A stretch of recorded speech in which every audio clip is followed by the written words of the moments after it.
नमस्कार दोस्तों, आज हम बात करने जा रहे हैं एआई यानी कि आर्टिफिशियल इंटेलिजेंस पर। अब हम माने चाहे ना माने, इसका असर हमारी ज़िंदगी पर ज़रूर पड़ता है और आगे तो और भी ज़्यादा पड़ता जाएगा। अगर आप इस विषय पर और इस एरिया पर थोड़ी भी रुचि रखते हैं तो आपने चैट जीपीटी या GPT-4 इन चीज़ों के बारे में ज़रूर सुना होगा। और अगर इस फील्ड की बात करें, एआई फील्ड की बात करें, तो हाल फिलहाल में आपने अगर न्यूज़ में देखा हो या पढ़ा हो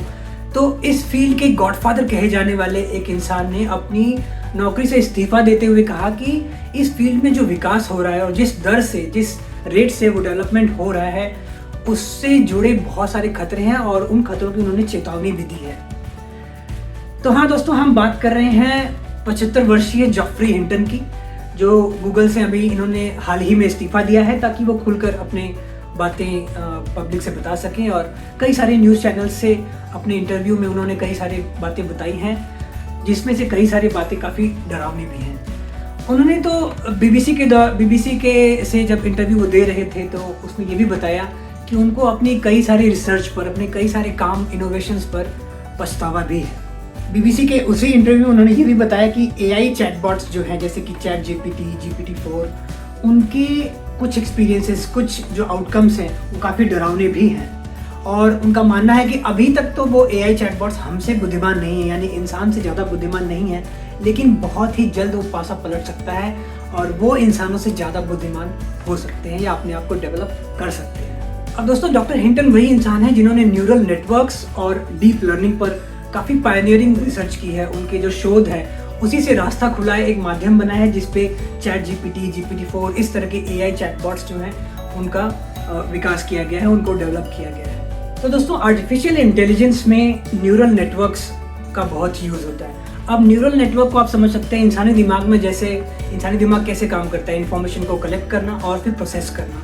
एआई में भी न्यूरल नेटवर्क का यही काम है, सारी दुनिया भर की इन्फॉर्मेशन को वो कलेक्ट करते हैं और फिर प्रोसेस करते हैं। और जैसे कि इंसानी दिमाग अपने अनुभव से सीखता है, तो ये अनुभव से सीखने की क्षमता एआई में भी है। वो अपने अनुभव से सीखता है और इस क्षमता को इसी वजह से हम इसको डीप लर्निंग बोलते हैं। तो न्यूरल नेटवर्क्स और डीप लर्निंग, ये दो बहुत ही इंपॉर्टेंट पिलर्स हैं, महत्वपूर्ण पिलर हैं आर्टिफिशियल इंटेलिजेंस के। और दोस्तों, डॉक्टर हिंटन जो कि एक कॉग्निटिव साइकोलॉजिस्ट भी हैं और एक कंप्यूटर साइंटिस्ट भी हैं, उन्होंने बताया कि ये जो एआई चैटबॉट्स हैं, जैसे कि चैट जीपीटी और GPT-4, ये बहुत ही जल्द इंसानी जो नॉलेज है, हमारा जो सामान्य ज्ञान है, जो हमारी नॉलेज है, उसके स्तर को बहुत ही जल्द पार कर सकते हैं। अब अगर GPT-4 को ही लेके बात करें तो ये जो एआई चैटबॉट्स हैं दोस्तों, इनके पास जो सामान्य ज्ञान है, इनके पास जो इन्फॉर्मेशन का कंटेंट है, वो एक सामान्य रूप से सामान्य इंसान से तो ज़्यादा ही है, हमसे तो ज़्यादा ही नॉलेज अब इनके पास है। अभी हमारे जितने इंसान जितनी रीजनिंग, तो तर्क वितर्क तो अभी ये कर नहीं पा रहे, लेकिन सिंपल रीजनिंग तो ऑलरेडी करना इन्होंने स्टार्ट कर दिया है। और कई जगह पे तो बहुत हैरान कर देने वाले आंकड़े सामने आए हैं कि किस दर से, कितनी तेज़ी से ये रीजनिंग वाली एबिलिटी भी डेवलप कर रहे हैं। और कई बार लोगों ने तो उसको देख के डर भी लगा है, उनकी बातें पढ़ के, सुन के कई लोग तो हैरान भी हो गए हैं। न्यूयॉर्क टाइम्स के एक आर्टिकल में, एक लेख में तो डॉक्टर हिंटन ने ये भी लिखा है कि इस टेक्नोलॉजी का, एआई का, अगर किसी बुरे लोगों या बुरे समुदायों के पीछे के हाथ में अगर ये टेक्नोलॉजी लगी या और उसको वो डेवलप करने में लग गए तो बहुत ही बुरी चीज़ें भी सामने आ सकती हैं। जब उनसे पूछा गया कि किस तरह के बैड एक्टर्स, किस तरह के बुरे लोग, तो उन्होंने बात किया कि कई देशों के जो नेता होते हैं बहुत अग्रेसिव भी होते हैं। कई देशों में ऐसे ऐसे लोग भी हैं, जो क्रिमिनल ऑर्गेनाइजेशंस भी हैं, वो भी इनका यूज़ करके बहुत ही बुरी चीज़ों को अंजाम पहुंचा सकते हैं। तो आर्टिफिशियल इंटेलिजेंस में होने वाले डेवलपमेंट बहुत ही अच्छी अच्छी जगहों पे काम आ रहे हैं, जिससे काफ़ी चीज़ें सुधर भी रही हैं और ह्यूमन वेलफेयर के लिए, हमारे इंसानों की भलाई के लिए बहुत ही अच्छा काम आ रहा है। लेकिन जो एआई डेवलपमेंट में एक बहुत ही डराने वाली चीज़ ये है कि जब हम एआई को डेवलप करने के लिए कुछ सर्टन सेट ऑफ एल्गोरिदम्स बनाते हैं, तो वो अपने सब गोल्स भी, हम उनको एक गोल देते हैं, टारगेट देते हैं, इन्फॉर्मेशन देते हैं और उनका एक गोल होता है जो उनको अचीव करना होता है उस टेक्नोलॉजी को। लेकिन प्रॉब्लम तब आ जाती है जब एआई अपने लिए सब गोल्स बनाने लग जाता है, कुछ अपने लिए छोटे छोटे और उद्देश्य बनाने लग जाता है ताकि वो मेन काम को अच्छे तरीके से कर पाए। और वो सब गोल्स हो सकते हैं अपने आप को और पावर देना, अपने आप को और ज़्यादा केपेबल बनाना। ये चीज़ एआई को और भी सीरियस बना सकती है, क्योंकि अगर उन्होंने और अपना आप को पावरफुल, अपने आप को और केपेबल बनाना शुरू कर दिया ताकि वो दिया गया काम और अच्छे रूप से कर पाएँ, तो बहुत ही जल्द वो इंसानों से ऊपर भी आ सकते हैं और हो सकता है कि वो अपने आप एक्शंस भी लेने लग जाए। और दोस्तों, उन्होंने एक चीज़ बहुत ही इम्पॉर्टेंट ये बताई है कि जिस तरह का इंटेलिजेंस का हम विकास कर रहे हैं, ये जो कृत्रिम बुद्धिमत्ता है, आर्टिफिशियल इंटेलिजेंस जिसका हम ये डेवलपमेंट कर रहे हैं, वो हमारे नॉर्मल ह्यूमन इंटेलिजेंस से बहुत ही अलग है। हम बायोलॉजिकल सिस्टम है, वो डिजिटल सिस्टम है, और दोनों में बहुत ज़्यादा डिफरेंस है, बायोलॉजिकल सिस्टम और डिजिटल सिस्टम में। सबसे मेन डिफरेंस तो ये है कि डिजिटल सिस्टम की अपने आप में एक ही सेट की बहुत सारी कॉपीज़ हैं, एक ही जैसे तरह से काम करने वाले, एक ही जैसे दिखने वाले, एक ही तरह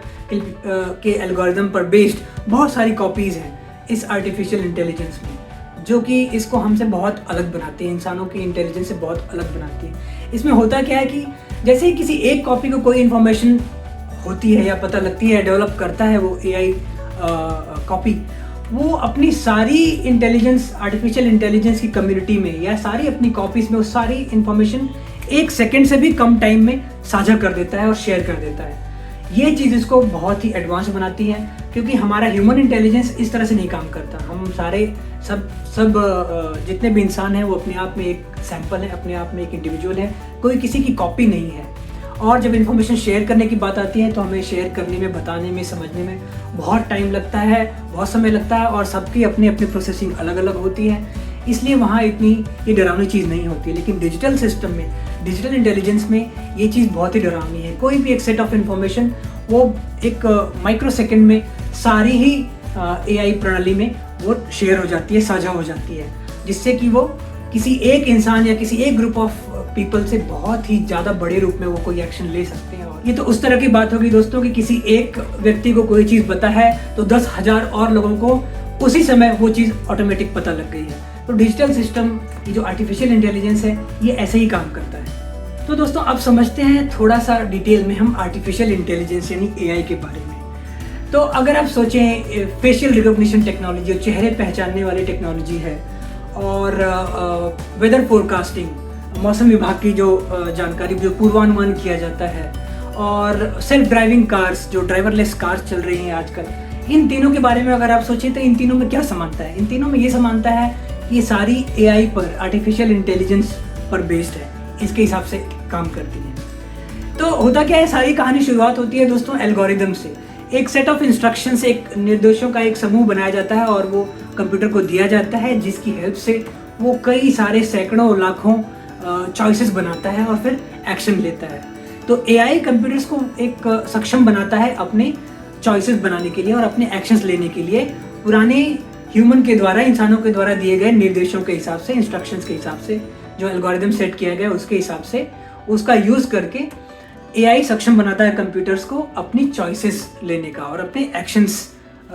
लेने का। अब उदाहरण के तौर पर आप ले सकते हैं जो ड्राइवरलेस कार्स हैं।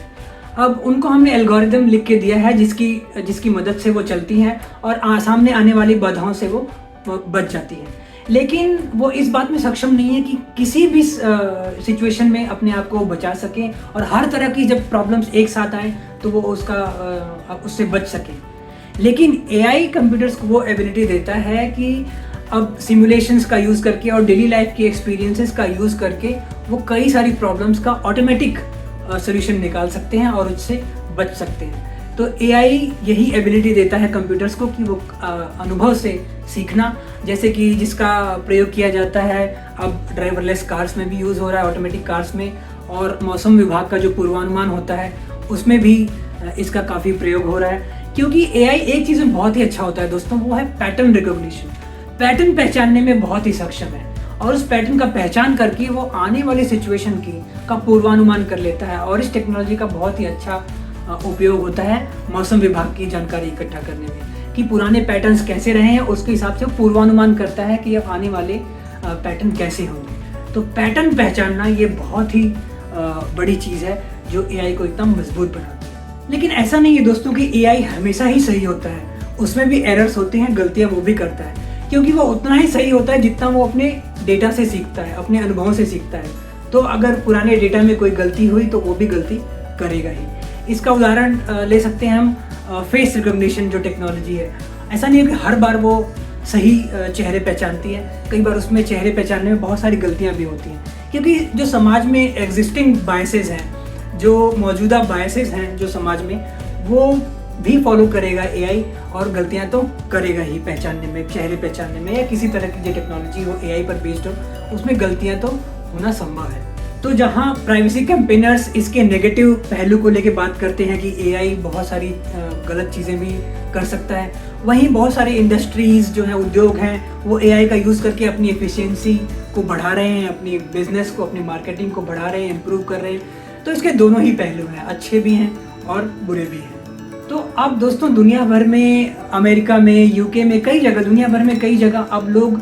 एआई से जुड़े हुए सेफ्टी और कंट्रोल के बारे में काफ़ी कॉन्शियस हो गए हैं, काफ़ी जागरूक होने की अब जागरूक हो रहे हैं, और इसके बारे में काफ़ी तैयारियां चल रही हैं कि इससे जुड़ी हुई सेफ्टी और कंट्रोल, इन दो चीज़ों का काफ़ी कंसर्न बढ़ रहा है। मार्च के महीने में तो दोस्तों एक ओपन लेटर लिखा गया जिसमें दर्जनों अच्छे बड़े बड़े लोगों ने अपने हस्ताक्षर भी किए, जिसमें Elon Musk, billionaire Elon Musk भी शामिल हैं, और इनके साथ साथ बहुत दर्जन लोगों ने उसमें हस्ताक्षर किए, जिसमें ये कहा गया कि एआई चैटबॉट्स की फील्ड में होने वाली जो डेवलपमेंट्स हैं उस पर पॉज लगाने की ज़रूरत है, थोड़ा विराम लाने की ज़रूरत है, थोड़ा ठहराव ला के और उनकी सेफ्टी मेजर्स के बारे में सोचने की ज़रूरत है। यानी there is a need to take a step back. लोगों ने इस बारे में लिखा है और काफ़ी विचार किए हैं, और बहुत लोगों ने इस ओपन लेटर पर अपनी सहमति दर्ज की है, अपने हस्ताक्षर भी किए हैं। योशुआ बेंजियो, जो उनको भी एक गॉडफादर कहा जाता है इस फील्ड में, एआई की फील्ड में, जिन्होंने 2018 में ट्यूरिंग प्राइज भी शेयर किया था डॉक्टर हिंटन के साथ, उन्होंने भी कहा है कि जो अनएक्सपेक्टेड एक्सेलरेशन है इस एआई फील्ड की डेवलपमेंट का, जो जितनी स्पीड से, जितनी हाई रेट से ये डेवलप हो रहा है, हमें इसको थोड़ा सा धीमा करने की ज़रूरत है और थोड़ा टाइट कर सेफ्टी मेजर्स की लेने की ज़रूरत है। इन्होंने भी उस ओपन लेटर पर अपने हस्ताक्षर किए हैं, और उन्होंने भी कहा था कि हमें एक स्टेप पीछे जाकर थोड़ा ठहराव लाकर और बहुत सारी चीज़ें सोचने की ज़रूरत है। कई लोगों का दोस्तों ये भी मानना है कि अगर इस फील्ड में ठहराव लाया गया, रोक लगाई गई, तो इस इंटरनेशनल कंपटीशन के माहौल में जब पूरी दुनिया में होड़ लगी है कि एआई कौन अच्छा और बेहतर डेवलप कर सके, ऐसी जगह अगर कई देशों में इस पर रोक भी लगाई गई तो कई देशों में इसका दुरुपयोग भी बढ़ सकता है। जैसे कई देश ऐसे हैं जहाँ रोक लगाना बहुत ही मुश्किल है। फर्ज करिए चाइना में रोक लगाना बहुत ही मुश्किल है, वहाँ पे बहुत सारी चीज़ों में वो लोग इस टेक्नोलॉजी का यूज़ करते ही रहेंगे, वहाँ लगाम लगाना बहुत ही मुश्किल है। कई देशों में टफ रूल्स रेगुलेशन बनाए भी जा सकते हैं, लेकिन हर जगह इसमें रोक लगाना बहुत ही मुश्किल होगा। तो दोस्तों इस फील्ड में जुड़े जितने भी साइंटिस्ट हैं, जितने भी कंप्यूटर साइंटिस्ट हैं, कॉग्निटिव साइकोलॉजिस्ट हैं, उनका ये मानना है कि वो साइंस के विशेषज्ञ हैं, विज्ञान के विशेषज्ञ हैं, ना कि नीति विशेषज्ञ हैं, ना कि पॉलिसी मेकर हैं। इसलिए यहाँ पर रोल आता है गवर्नमेंट्स का। जितने भी देशों की गवर्नमेंट है उनको अपनी कंट्री में अलग अलग बहुत सारे रूल्स रेगुलेशंस बनाने पड़ेंगे, सेफ्टी मेजर्स पर काफ़ी ध्यान देना पड़ेगा, ताकि इसका प्रयोग और दुरुपयोग में एक लाइन खींची जा सके और उस पर काफ़ी कंट्रोल किया जा सके कि कैसे और किस तरह से आर्टिफिशियल इंटेलिजेंस का यूज़ करके वो क्या क्या कर सकते हैं और क्या क्या नहीं कर सकते हैं। तो इन सब माहौल में अब एक रिस्पॉन्सिबल अप्रोच की ज़रूरत है। अब कई देशों में जो गवर्नमेंट्स हैं वो अब बड़े बड़े जो टेक जायंट्स हैं, टेक कंपनीज़ हैं, उनको ये इंस्ट्रक्शंस दे रही हैं, उनसे रिक्वेस्ट कर रही हैं कि अपनी अप्रोच को रिस्पॉन्सिबल रखें, क्योंकि सबकी जिम्मेदारी बनती है कि रिस्पॉन्सिबिलिटी लें, इस चीज़ का दुरुपयोग ना हो और अच्छी अच्छी चीज़ों में इसकी इनोवेशन किया जाए एआई को लेकर, और जिससे ह्यूमन वेलफेयर में वो चीज़ें काम आ सकें। और दोस्तों ये चीज़ें सच में बहुत ही ज़रूरी हैं, क्योंकि आर्टिफिशियल इंटेलिजेंस, एआई चैटबॉट्स तो एक पहलू है, एक एग्जांपल है जहाँ पे आर्टिफिशियल इंटेलिजेंस का यूज़ होता है। ऐसे बहुत सारी हमारी दैनिक जीवन में चीज़ें हैं, जैसे कि वीडियो स्ट्रीमिंग। आप अगला वीडियो क्या देखेंगे ये भी एआई तय करता है। मेडिकल डायग्नोसिस में एआई से बहुत बड़ी हेल्प मिल रही है। बहुत सारे डिजीज़ेज़ और प्रॉब्लम्स का डायग्नोस करने में, अर्ली डायग्नोसिस में एआई बहुत ही काम आ रहा है। आपकी प्रीमियम, LIC प्रीमियम या आपके इंश्योरेंस प्रीमियम या किसी भी तरह के आपके जो भी बीमा प्लान्स हैं, उनके प्रीमियम कैलकुलेशन में भी एआई का यूज़ हो रहा है। बहुत सारी जगह पे जहाँ आप एप्लीकेशंस करते हैं, जॉब एप्लीकेशंस या कोई भी इंटरव्यूज़, वहाँ बहुत सारी आर्टिफिशियल इंटेलिजेंस लोगों को, कैंडिडेट्स को फिल्टर करने में भी एआई का काम हो रहा है। तो आप कई जगह जहाँ हम सोच भी नहीं सकते, वहाँ भी आर्टिफिशियल इंटेलिजेंस हमारे जीवन पर अपना असर डाल रहा है। इसलिए इन चीज़ों पर बहुत ही सेफ्टी मेजर्स और बहुत ही रूल्स और रेगुलेशंस बनने की ज़रूरत है। अब सिचुएशन की सीरियसनेस हम इस बात से समझ सकते हैं कि गूगल के जो हेड हैं, बॉस हैं, सुंदर पिचाई, उन्होंने भी कहा कि जो उन्होंने आर्टिफिशियल इंटेलिजेंस एआई चैटबॉट, उनका जो गूगल बार्ड है, वो कितना कभी कभी कितनी चीज़ें किस तरह से करता है, वो कभी कभी इस बात का उनको भी नहीं समझ पड़ती कि वो कैसे काम कर रहा है और कितनी तेज़ी से क्या क्या सीख रहा है। कई सारे टेक जायंट्स जैसे कि गूगल से सुंदर पिचाई, माइक्रोसॉफ्ट से सत्या नडेला और ओपन एआई से सैम ऑल्टमैन, इन लोगों को अभी वाइट हाउस में इनवाइट किया गया था और आर्टिफिशियल इंटेलिजेंस से जुड़े सेफ्टी और कंट्रोल्स को लेकर काफ़ी इस विषय पर, इस मुद्दे पर बात की गई थी। तो इस फील्ड के सेफ्टी मेजर्स पर ऑलरेडी काम होना शुरू हो गया है, लेकिन इसको कंट्रोल कर पाना और किस किस तरह से इसका यूज़ किया जा सकता है, इस पर अभी भी कोई लगाम नहीं है। इसको कोई भी कहीं भी यूज़ कर सकता है। तो दोस्तों, पते की बात यह है कि गलती करने का कोई चांस नहीं है, क्योंकि आर्टिफिशियल इंटेलिजेंस एआई उस तेज रफ्तार वाली ट्रेन की जैसा है जो अपनी पटरी पर चल रहा है, लेकिन वो समय दूर नहीं जब वो अपनी पटरी खुद बिछाने लगेगा। अभी तक तो हम उसको पटरी बना के दे रहे हैं और वो ट्रेन उस पर चलती जा रही है, हम इंस्ट्रक्शन देते हैं और एआई उस पर, उसके बेस पर काम करता है, लेकिन बहुत ही जल्द वो ट्रेन अपनी पटरी खुद बिछाने वाली है और अपने इंस्ट्रक्शंस खुद बनाकर उस पर चलना शुरू कर देगी। तो ये था आर्टिफिशियल इंटेलिजेंस और इससे जुड़ी हमारी लाइफ में बहुत सारी चीज़ें, इस पर हमें सतर्क रहने की ज़रूरत है। इसी के साथ मिलते हैं आपसे अगले एपिसोड में। Thank you so much.